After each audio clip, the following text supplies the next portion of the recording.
ગણેશ ચતુર્થી આવી રહી છે. પારંપરિક રીતે ઉકડી છે મોદક એટલે બાફેલા મોદક ભગવાનને ધરાવવામાં આવે છે. અને હું આજે ગોળના મોદક કોઈ પણ બીબા વગર હાથથી બનાવવાની છું. શરૂ કરીએ.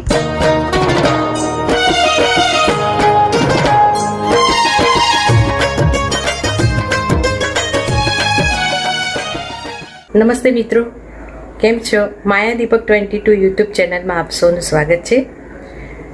ગણેશ ચતુર્થી આવી રહી છે અને બાપા માટે જે મોદક બનાવીએ છીએ, ઉકડી છે મોદક એટલે ચોખાના લોટમાંથી બાફીને જે મહારાષ્ટ્રમાં કે મહારાષ્ટ્રીયન લોકો ટ્રેડિશનલ રીતે બનાવે છે તે રીતે આપણે આજે શીખવાના છીએ.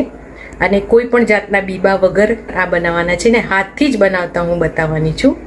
ઘણા બધાની પાસે આ બીબા નથી હોતા તો તમે હાથથી પણ બનાવી શકો છો સરસ રીતે.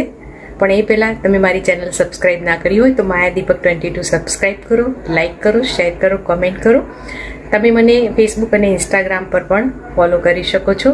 મિત્રો, બાજુમાં રહેલા બેલ આઇકોન પર ક્લિક કરશો તો ઓલ બટન આવશે અને એ દબાવશો તો મારા રસોઈના અને સંગીતના વિડીયો તમને સમયાંતરે મળતા રહેશે. તો શરૂ કરીએ. ઉકડી છે મોદક, ગોળના મોદક, અને એ પણ ડ્રાય ફ્રૂટ્સ ને કોકોનટ ઉમેરીને બહુ સરસ રીતે હેલ્ધી આપણે બાપાને ધરાવીએ. મેઝરમેન્ટના કપથી સેટિંગ કરવાનું શીખ્યું તો મેં અહીંયા અડધો બાઉલ ડેસિકેટેડ કોકોનટ લીધું છે, અડધો બાઉલ ડ્રાય ફ્રૂટ્સ જેને મિક્સરમાં મેં વાટી લીધું છે. કટરમાં નથી કરવાનું કારણ કે કકરું રહેશે ને તો ભરીશું ત્યારે બધું ફાટી જશે. તો એમાં અખરોટ, કાજુ અને બદામ લીધા છે અને અડધો બાઉલ ગોળ લીધું છે. 1 ચમચો ઘી લીધું છે. કોકોનટ ઉમેરી દઈએ છીએ અને આ ડ્રાય ફ્રૂટ્સ પણ ઉમેરી દઈએ છીએ. એને પહેલાં શેકીએ છીએ. ધીરા તાપે આને શેકવાનું છે. કોકોનટની સ્મેલ આવવા માંડશે તરત જ. ખાંડ પણ તમે આની જગ્યાએ ઉમેરી શકો છો. આજકાલ પ્રસાદમાં જો ખાંડ હોય તો લોકો એવોઇડ કરતા હોય છે, તો ગોળ હોય તો ભગવાનને ધરાવીએ તો બધા પ્રસાદ ખાઈ શકે છે. આ થઈ ગયું છે. હવે ધીમું રાખીએ છીએ. હવે ગોળ ઉમેરી દઈએ છીએ. ગોળ ઉમેરશે એટલે આ સહેજ લિક્વિડ પણ નહીં અને કાઠું પણ નહીં એવું ફોર્મેટ થઈ જશે, જેના ગોળા પણ વાળી શકાશે. આને હવે હલાવી લઈએ ગોળ ઓગળે ત્યાં સુધી. ગોળ લગભગ થોડું ઓગળવા માંડ્યું છે અને પોણા ભાગનો ઓગળી ગયો છે. એમાં જાયફળ પાવડર અને ઇલાયચી પાવડર 5 ચમચી ઉમેરીએ છીએ. ગેસ હવે બંધ કરી દઈએ છીએ અને ગરમ ગેસ ઉપર એને ધીરા તાપે 5 મિનિટ શેકાવા દઈએ છીએ. વધારે વાર તમે જો ગેસ ઉપર રાખશો તો એકદમ વધારે પડતું લિક્વિડ થઈ જશે અને બહુ ડ્રાય પણ નહીં ને લિક્વિડ પણ નહીં, લાડુવાળા એવું ફોર્મેટ રાખવાનું છે. મેં ગેસ બંધ કરી દીધો છે અને આવી રીતે હલાવું છું 5 મિનિટ, જેથી વધેલો ગોળ પણ ઓગળી જશે.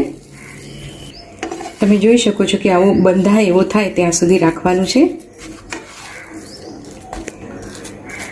તમારે ગોળ થોડો ઓછો લાગે તો તમે ઉમેરી શકો છો. મેં પ્રમાણનો ગોળ નાખ્યો છે. વધારે ખાતા હોત થોડો વધારે ઉમેરવાનો. આને ઠંડુ થવા દઈએ છીએ. મસાલો કાઢી અને આ જે આપણે બાઉલ લીધેલો એવું 4 બાઉલ પાણી લીધું છે. 1 ચમચી હું સિંધો મીઠું ઉમેરું છું અને પાણીને ઉકળવા દઈએ. પાણી ઉકળવા માંડ્યું છે. એમાં ચોખાનો લોટ ઉમેરીએ છીએ. પહેલાં 1 વાટકી જે મેઝરમેન્ટ લીધેલું એ 1 વાટકી ઉમેરીએ છીએ. અડધી વાટકી ઉમેરીએ છીએ. હલાવીને પછી ઉમેરવાનું છે. એનું કારણ કે હું જ્યારે બનાવું છું ત્યારે 2 વાટકી આવી જ રહે છે, પણ આ મેં એટલે મેથડ બતાવી કે તમે કઈ પ્રકારની કણકીનો લોટ વાપરો છો. આ મેં કમોદનો વાપર્યો છે અને જૂની નવી ઉપર પણ બહુ આધાર રહે છે. તો એના ઉપર આપણે પાણીનો ભાગ અને લોટ જતો હોય છે. તમારે બહુ પહેલાં એકદમ ઉતાવળ કરીને નહીં નાખી દેવાનો. મેં 1.5 કપ તો નાખી દીધું છે. મારા મેઝરમેન્ટમાં હું આ કમોદની કણકી વાપરું છું, જૂનો લોટ, તો ડબલમાં આવી રહે છે. હવે બીજો બાકીનો પણ ઉમેરી દઈએ છીએ અને હલાવી લઈએ છીએ. ખીચું બાફીએ છીએ આપણે એ રીતે એને મિક્સ કરી લઈએ છીએ. મારી આ 2 વાટકીના મેઝરમેન્ટમાં પરફેક્ટ આવી જાય છે. 4 વાટકી પાણી ને 2 વાટકી લોટ. પણ તમારે કદાચ એવું લાગે કે ઢીલું લાગે છે ખીચું આનું, તો થોડોક લોટ તમારે જરૂર પ્રમાણે ઉમેરવાનો. આને 7-8 મિનિટ જેવું ઠંડુ પડવા દઈએ છીએ. લોટ થોડોક ઠંડો થઈ ગયો છે. મેં ગ્લોવ્સ પહેરી લીધા છે કારણ કે આને ગરમ જ મસળવાનો હોય છે. 5 મિનિટ થોડો ગરમ હોય, તમે જોઈ શકો હજુ વરાળ પણ નીકળી રહી છે. તો થોડુંક તેલ લઈ અને ગ્લોવ્સ પર આવી રીતે ફેલાવી લેવાનું છે. તમારી પાસે ગ્લોવ્સ ના હોય તો તમે પ્લાસ્ટિકની કોથળી પહેરી અને આવી રીતે મસળી લેવાનું છે. એને લોટ બાંધી એમ ગઠ્ઠા ના દેખાય એવી રીતે એમને મસળી લઈએ છે. જ્યારે તમે લોટ બાફ્યો હશે ત્યારે ગઠ્ઠા નહીં હોય તો આમાં નહીં દેખાય. તમે જોઈ શકો છો કે કેટલો સરસ બંધાયો છે. એકદમ લીસો કરી લઈએ છીએ આને. આવી રીતે ગોળ લૂ વાળી અને થેપાય પૂરીની જેમ ત્યાં સુધી એને મસળવાનો છે. તમે જોઈ શકો છો કે સહેજ ચોંટતો પણ નથી અને બહુ સરસ રીતે મસળાઈ ગયો છે. મેં આવી રીતે ગોળા વાળી લીધા છે. અંદર પૂરણ કરેલું એને પણ આવી રીતે રેન્ડમલી ઊભું ગોળ વાળવાના નથી, ઊભા એકદમ બાઇન્ડિંગ થઈ જાય એવી રીતે, જેથી પૂરતા ઝડપથી સરસ રીતે ફાવે. તો આને હવે કેવી રીતે પૂરવાય હું બતાવું છું તમને.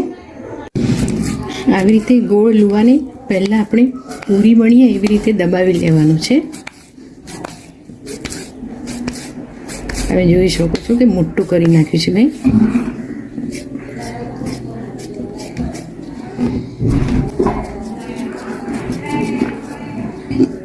અને હવે આમ વાટકી જેવું કરવાનું છે અને એમાં પૂરણ ભરી લઈએ છીએ. પૂરણ મેં આવી રીતે નાખ્યું છે. જેટલું સમાય એ રીતે જ તમારે ભરવાનું છે. અને હવે આપણે એને સીલ કરી દઈએ છીએ. જેમ કચોરી વાળીએ છીએ એવી રીતે જ એને વાળવાનું છે. ઉપરથી આવી રીતે ખેંચી લેવાના છે. અને હવે જે બીબા આવે છે એની ડિઝાઇન પડે છે એના માટે તમે જુઓ તો આપણી આ 5 આંગળીઓ છે એને અહીંયાથી આમ પ્રેસ કરવાની છે. આ અંગૂઠા સાથે અંદર દબાવવાની છે. તમે જોઈ શકો છો કે આ ડિઝાઇન થઈ. ફરીથી એને દબાવીને ઉપર ખેંચવાની છે. જોઈ શકો છો. ફરીથી ઉપર દબાઈને પાતળી કરવાની છે. એ જ ગીસીમાં આંગળી મૂકીને એને ઉપર ખેંચતા જવાનું છે. તમારી પાસે બીબું ના હોય તો આ સરસ રીતે મોદક થાય છે. ઉપરની દાણી જેટલી પાતળી રાખવી એટલી રાખી શકો છો. તમે જોઈ શકો છો કે આ મોદક સરસ તૈયાર થઈ ગયો છે. આવી રીતે બધા મોદક વાળી લઈએ. મેં આ રીતે વાળી લીધા છે. તમે જોઈ શકો છો કે હાથથી પણ તમે કોઈ પણ જાતના બીબા વગર ઘરે સરસ રીતે ભગવાનના આ મોદક બનાવી શકો છો. એક વાસણમાં પાણી મૂક્યું છે અને એના ઉપર આવી જાળીવાળી મેં થાળી મૂકી છે. એમાં આ મોદક મૂકી દઈએ છીએ બધા અને 10 મિનિટ સુધી સ્ટીમ કરીએ છીએ. આમ ચોખાનો લોટ અડધા ઉપર ચડી જ ગયેલો છે તો બધા હું મૂકી દઉં છું. ઉપર ઢાંકણું ઢાંકી અને 10 મિનિટ એને સ્ટીમ કરીએ છીએ. મિત્રો, આપણા મોદક તૈયાર છે. ખૂબ સરસ થાય છે. ગણેશ ચતુર્થીના દિવસે તમે ભગવાનને આવા ડ્રાય ફ્રૂટ્સ અને ગોળવાળા ધરાવજો. તમે આ વિડીયો જોયો એ બદલ આપ સૌનો ખૂબ ખૂબ આભાર. ફરીથી મળીશું રેસીપીના એક નવતર પ્રયોગ સાથે. Thank you for watching. Enjoy.